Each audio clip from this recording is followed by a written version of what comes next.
저당권, 근저당권, 압류와 가압류의 차이점도 있을 것 같거든요. 처분은 무엇일까요?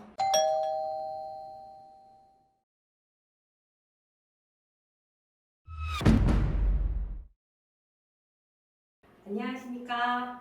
미소 경매 TV입니다. 오늘은 권리 분석을 하면서 자주 등장하는 등기부에 기록된 용어들에 대해서 한번 살펴보려고 하는데요. 각각 등기부에 기록된 그 권리들이 정확하게 어떤 의미를 가지고 있는지 살펴보는 시간 갖도록 하겠습니다. 변호사님 안녕하세요. 네, 안녕하세요. 그 등기부의 권리 분석을 하다 보면 저당권, 근저당권, 압류, 가압류 이런 용어들이 나오는데요. 저당권부터 그러면 하나씩 좀 풀어내 주셨으면 좋겠습니다. 우리 민사집행법 91조 제2항엔 저당권이라는 용어가 나오는데요. 실제 여러분들이 등기부에서 저당권이라는 용어는 찾아볼 수 없을 겁니다. 등기부에 기록된 권리들은 대부분 저당권이 아닌 근저당권이라고 기록을 합니다. 그럼 근저당권인데 왜 저당권이라고 표현이 되는 건가요? 결국은 근저당하고 저당권의 가장 큰 차이점은요. 피담보 채권이 확정된 채권을 갖다가 우리가 저당권이라고 표현할 수 있고요. 불확정된 피담보 채권을 갖다가 근저당권이라고 보시면 됩니다. 은행에서 돈을 빌릴 때 은행에서는 담보를 제공하라는 얘기 많이 하잖아요. 네. 그래서 그 담보를 제공할 때 우리 집 부동산 아파트를 갖다 제공을 했다는 겁니다. 내가 대출한 금액이 1억이란 가정하에 저당권 등기는 어떻게 기록이 되냐면은 저당권 금액 1억 채권에 네. 그다음 거기에 연이자, 지연이자 이런 내용들이 다 기록이 됩니다. 그럼 근저당권은 등기에 보시면요 채권 금액이라고 명시가 안 되어 있습니다. 채권 최고액이라고 기록을 되어 있죠. 만약 저당권이란 건 1억이란 채권을 특정해 놓고 이자까지 있고 그러면은 실제 이걸 갖다가 얼마만큼의 그 저당권자가 이 목적물에 대해서 변제를 받아갈지는 상당히 계산이 복잡하죠. 그런데 근저당권이란 건 채권 최고액만 기록을 해놓는다 그랬지 않습니까? 네. 물론 그 채권 최고액 안에는요 이자라든가 지연이자 이런 게 다 담보가 되어 있는 성격이라고 보시면 됩니다.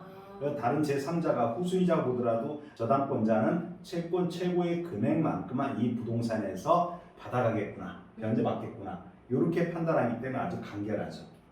그래서 실무에서는 다 근저당권을 쓰고 있다고 보시면 됩니다. 네. 그럼 그 다음으로 자주 등장하는 압류, 가압류. 압류와 가압류의 차이점도 있을 것 같거든요.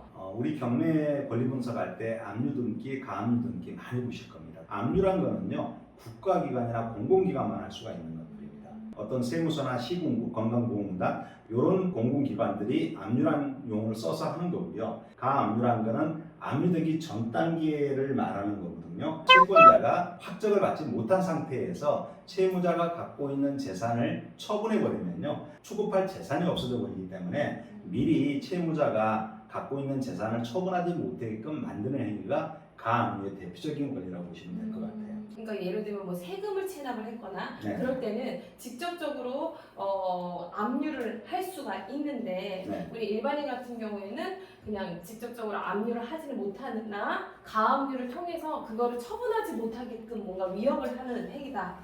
일단 의미는 맞습니다. 네. 그런데 우리 개인이 뭐 압류 못한다 그런 건 아닙니다. 개인 이름으로 압류란 등기를 못할 뿐이에요. 내가 예를 들어 어떤 분한테 받을 돈이 있어서 그 채무자의 재산을 갖다가 경매를 집어넣을 수 있거든요. 네. 그럼 우리가 경매를 신청하게 되면은 거기에 압류라고 표현하지 않고요. 경매 개시결정 등기 양창호 이렇게 돼 있다는 겁니다. 그래서 경매 개시결정 등기가 압류 등기하고 동일한 요소라고 보시면 될 겁니다. 그래서 개인이 압류를 못한다는 게 아닙니다. 하지만 등기부상에 나타나는 용어가 압류란 용어는 절대로 쓸 수 없다는 거예요. 개인이. 경매 개시결정 이렇게 되겠죠. 그렇다면 그 가라는 글자가 붙는 한 가지 더 가처분. 가처분은 무엇일까요?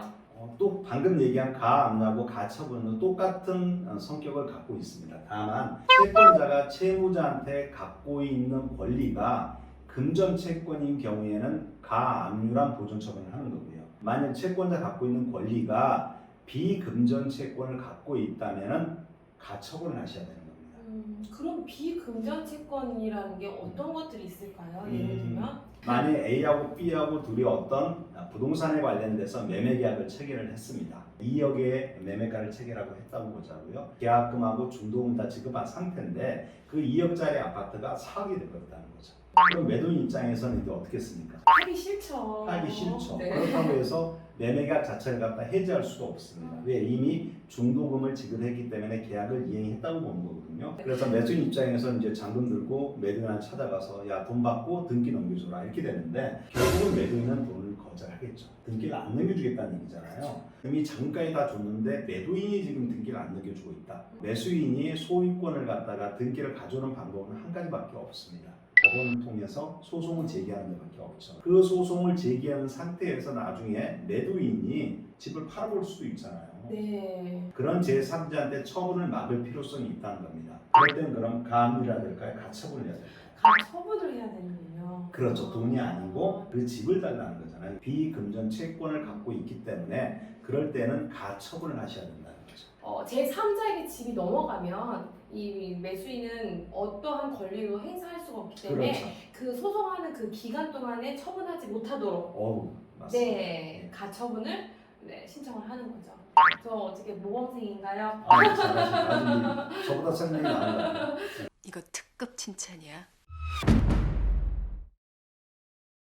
오늘 등기부에서 자주 등장하는 용어이지만 저희가 명확하게 그 의미를 모르고 있었던 부분들을 법무사님 통해서 자세히 설명을 듣는 시간이었습니다.